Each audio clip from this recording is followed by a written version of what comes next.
Hey YouTube, my name is James Kelsham with Sodak Outdoors. That's SO_DAK_outdoors on Instagram. So what this is my first introduction video to my YouTube channel. Today I'm going to be showing you how to sight in a rifle. The model I have here is a 6.5 Creedmoor in a Tikka T3X with a Bushnell trophy scope on it. Power is 4 to 12 by 40. So to do this, what you're going to need is you're going to need a few things. You're going to need a rifle, of course, optics.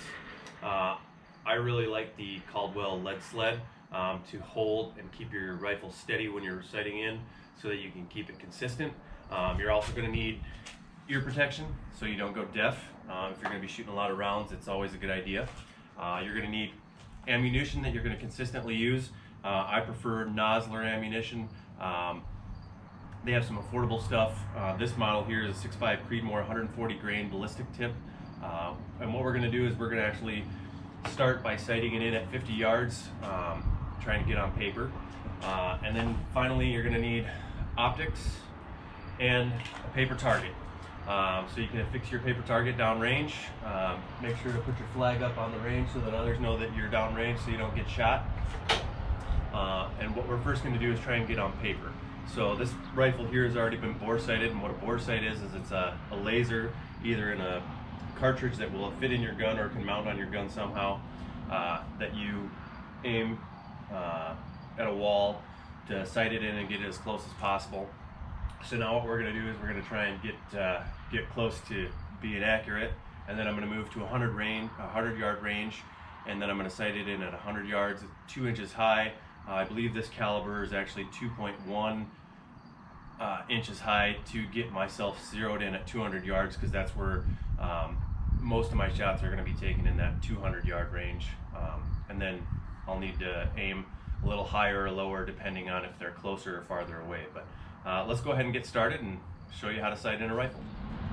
So here's the view downrange. We're on a 50-yard lane here, and what I've got is my paper target mounted on a backstop up there, and I'm going to sight my rifle in on the very center target, so the crosshairs are lined up with the center bullseye, both horizontal and vertical.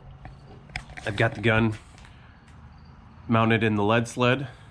It is currently sighted in dead center on bullseye, and what I'll do is I'll first fire one round to see if I can hit the paper target after bore sighting, if I'm close enough to hit the paper target, and we'll go from there.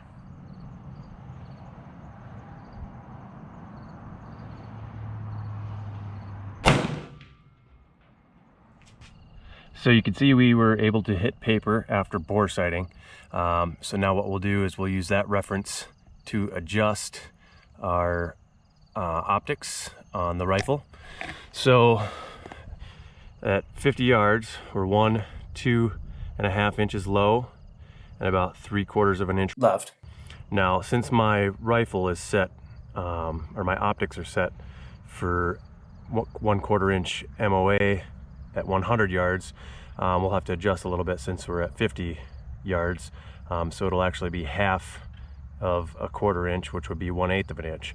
So what I'll need to do is I'll need to move my rifle to the right and up. To the right 3/4 of an inch and up 2.5 inches. And so when I do that, I will use the direction indicator on the scope, which I will show you in just a moment. So as you can see, the top knob is going to be for your elevation, and it says up one direction, down the other direction. So we want to move the bullet up on the target, so we're going to move the knob in the direction that says up, and we need it to go up 2.5 inches. So what we're going to do is each click up is going to be 1/8 of an inch. So for every inch I need to go up, I'm going to need to turn it 8 clicks, and since it's 2.5 inches, I'll do 16 clicks for the 2 inches and another 4 clicks for the 1/2 inch, which will give me my 2.5 inches. On the windage, which is the horizontal plane, Same thing, I got right and left 1/4 inch at 100 yards, and since we need to go 3/4 of an inch to the right, that's going to be 6 clicks to get to the 3/4 of an inch on 50 yards. And the reason for 6 clicks, normally it would be 3, but since we're half the distance, it takes twice as many clicks. Now if you're at 200 yards, it'd be half as many. So instead of 4 clicks per inch, it would only be 2 clicks per inch. So I'm going to go ahead and make those adjustments, and then we'll try firing again.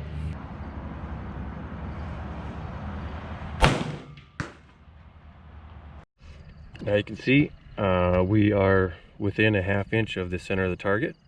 So what I'm going to do now is I'm going to move over to the 100-yard range, and we're going to shoot a group of 3 targets, or 3 shots at the target, to see how consistent our load is. The 6.5 Creedmoor is a pretty consistent load.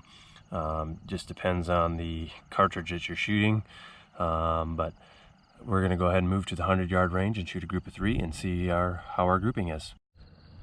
So here in the center of the target, these holes here, is my first grouping. I fired 3 rounds, almost dead on at 100 yards, maybe slightly to the left. So you'll take the average of the 3 shots, which would basically put your target grouping right there, so slightly left. So what I did is I just moved it basically a 1/4 inch to the right, and then I went ahead and moved it up 2 inches and ended up, this would be my second grouping. So I'm going to probably move it back 1/4 inch to the left, because the center of my grouping is going to be just a little bit to the right of the vertical center line, and then 2 inches high is going to be right there. So I'm going to probably want to move it down just a 1/2 inch or so. So I'm going to move it down about 2 clicks, 1 click to the left, and that will hopefully put me right there for my 2 inches high at 200 yards. I'd like to thank you for tuning into my video on how to sight in a 6.5 Creedmoor rifle. Go ahead and follow me at Sodak Outdoors on Instagram, and stay tuned for more great videos like this one.